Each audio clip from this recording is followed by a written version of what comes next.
Get ready to enter the Thrivetime Show. 3, 2, 1, boom!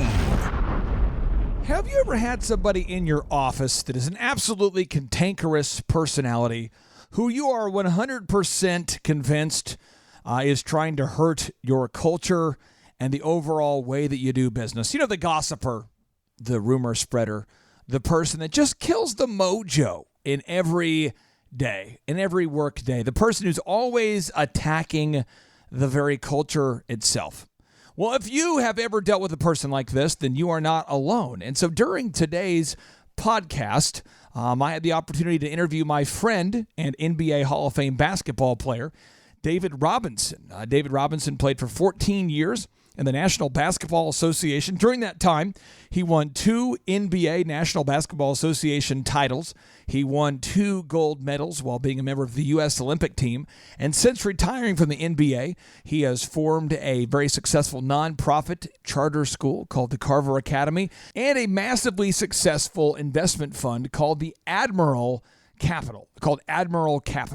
And so David Robinson has had a lot of success on the court, but much more success off the court. Since retiring from the game of basketball, he has been able to truly show his leadership skills.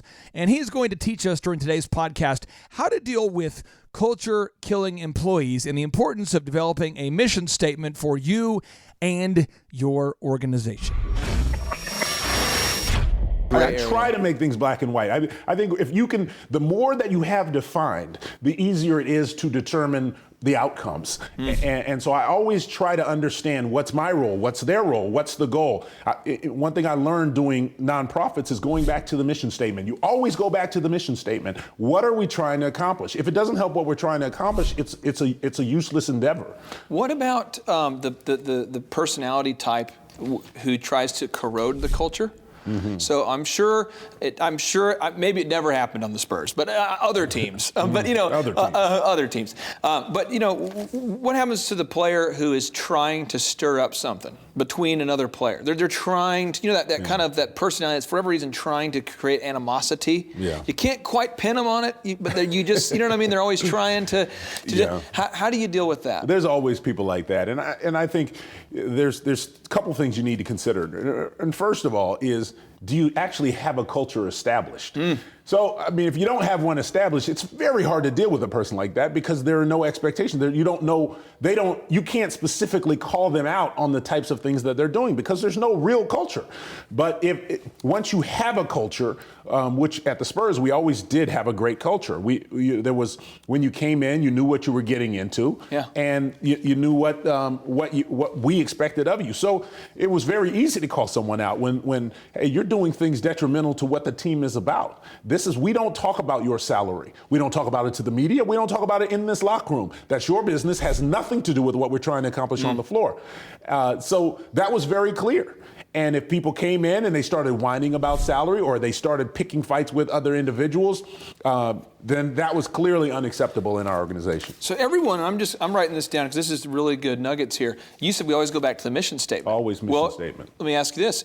Again, in America today, 9 out of 10 of these businesses are small businesses. Mm-hmm. Some of them haven't taken the time to write a mission statement. We're so busy we don't have a mission statement. My first suggestion would be sit down and write a mission statement. Okay, all right, so that's a great action step. Understand where you're headed. Understand who you are, what your core business is, and what you're trying to accomplish. Because everything you do needs to go into that. That's great. If it doesn't go into that, then you're wasting your time and energy. Love it. And I know like at Thrive, our purpose is to help provide mentorship and entertaining education for entrepreneurs. That's our niche. Mm-hmm. And it's our focus. And I think that on the Spurs, your goal was to win championships. Absolutely. That's your mission. Absolutely. And to do it the right way. Right. Was there a certain mission statement that you remember them having or something that was kind of like or was it really just to win the championship the right way? It was to win. But in order to win, we felt like we had to build the right team. Yeah. That was a real key. And I guess there's an analogy there with business. You have to build the right team. You have to build an organization that can withstand